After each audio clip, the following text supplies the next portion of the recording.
Good morning, 10 a.m. Eastern, 7 a.m. Pacific, 9 a.m. here in Eagle Pass, Texas. I'm José Díaz-Balart with a special report from the U.S.-Mexico border. We are just 1 hour away from the start of a court hearing that could have a huge impact on Eagle Pass and so many other border communities. A federal judge is going to be hearing arguments on a lawsuit brought by a number of Republican-led states to stop the Biden administration from lifting pandemic-related border restrictions known as Title 42 on the 23rd of May. That's 10 days from today. Republicans and some Democrats have criticized plans to lift Title 42, which has been used to expel more than 1.8 million migrants from the U.S. since the start of the pandemic. They worry border communities could be overwhelmed by tens of thousands of migrants waiting in camps like this one that you see here in Mexico for the opportunity to cross into the U.S. and seek asylum. All of this, as it plays out here, the Coast Guard is searching for migrants missing after a boat capsized near an island between Puerto Rico and the Dominican Republic yesterday. At least 11 people are dead. 31 others were rescued. The Coast Guard says the boat carrying mostly Haitian migrants had left from the Dominican Republic. And we just can't forget, this is a story about people. People who risk their lives, who are willing to risk everything to make the long and often dangerous trek to the U.S. I want to warn you, the video we're about to show you is disturbing. It's the moment that we saw officials recovered the body of a man who died trying to get to the United States. He died crossing the river. We have seen 2 bodies being recovered from the river, and that's just in the time we have been here. It's always, always dangerous and many times a deadly reality. Last night at a migrant shelter, I met a Venezuelan family, father, mother, 5-year-old son, 2-year-old daughter. They just arrived after a 32-day journey, which took them through the Darien jungle and into Mexico. Entonces, pues, tomamos la decisión de arriesgarnos con nuestros hijos por la selva del Darién. Una selva muy dura, muy difícil.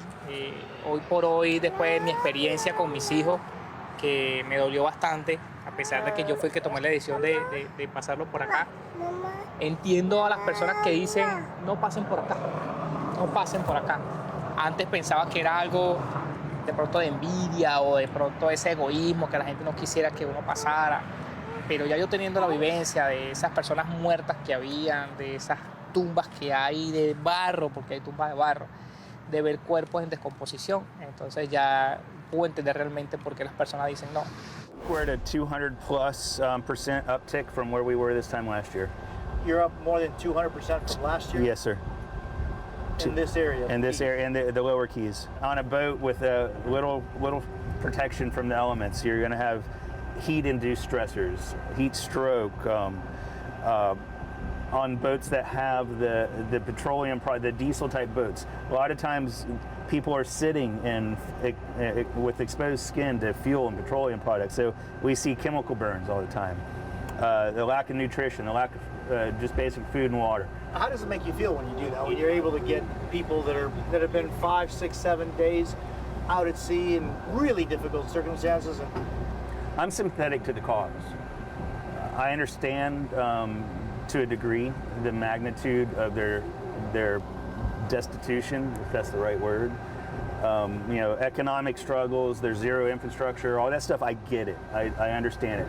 But I also understand that I have a job to do, and you know, I'm just simply enforcing immigration law, and my process is to take those people into custody, you know, give them an opportunity for asylum requests through the right avenues, make sure that their health and well-being is taken care of, and let the cards fall where they may. 35 past the hour, tens of thousands of people have arrived here in El Paso in the last days and weeks, hoping for an opportunity to a new life in the United States. Many of them have been forced to sleep on the sidewalk in freezing cold temperatures. It's been a very difficult journey just to get here. And I want to introduce you to Moises Vasquez. He's Cuban, and you know, not everything happens in a vacuum, and everything is in its own time. Moises Vasquez, thanks for being with us. Your journey leaving Cuba to get to here took you Nearly 4 years, casi 4 años, llegar aquí. Salí en 2018 de Cuba. I left Cuba in 2018. ¿Por qué te fuiste de Cuba? Why'd you leave Cuba? Huyendo del comunismo, digo que Leaving communism because mucho riesgo, ahí no se puede estar. you can't live there. ¿Y por qué te tardó casi 4 años? Why did it take you 4 years? Porque tuve que I had to viajar leave de Guyana, viajé por todo Brasil, all Brazil, Perú, después Peru, Uruguay, internamental en Uruguay. Uruguay. You worked in Uruguay. You trabajaste 3 years. ¿Trabajando para qué? Para poder sobrevivir a la etapa. working 3.5 years in Uruguay so I could get enough money to make the journey to the United States. ¿Y cuál fue lo más difícil? What was the toughest part? Ya salí de Uruguay. Leaving Uruguay, 2 de junio, 2 of June. travesía para acá de nuevo. Walking Pasé todos again, los países, all the countries, Brazil, Bolivia, Peru, Colombia, Ecuador, Colombia, Panama, the Darien, El Darien jungle, 6 days in the Darien, and then through Mexico, Costa Rica. Nicaragua.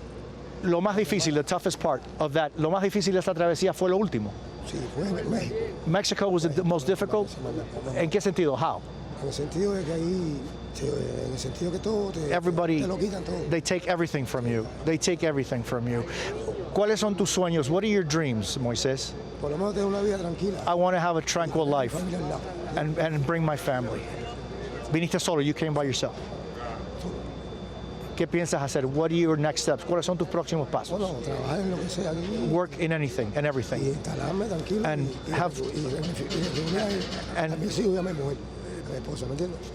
I want to be reunited with my wife and my children. Como una reunificación familiar. With a family reunification. ¿Cuántos hijos tienes? ¿De dónde son? Tengo en Cuba más chicos. I have 2. Tengo 6 hijos. I have 6 children, but my 2 youngest. ¿Y tus sueños para ellos and your dreams for them? Que estén al lado mío, To be by me, que estén al lado mío, que salgan de Cuba, to leave Cuba. que no se perjudiquen en Cuba. Que no se quedan, so they don't have to stay in Porque se Cuba. pueden perjudicar porque Because Cuba, in todo Cuba, no. Everything in Cuba is En no. un momento dado pueden estar presos And they could go to jail because of their thoughts. y yo no quiero eso para mí. Moisés, thank you very much. Muchísimas gracias. Gracias. It took him 4 years to get here. Everybody's story is different, but everybody's reality is that their final dream is to live in the United States.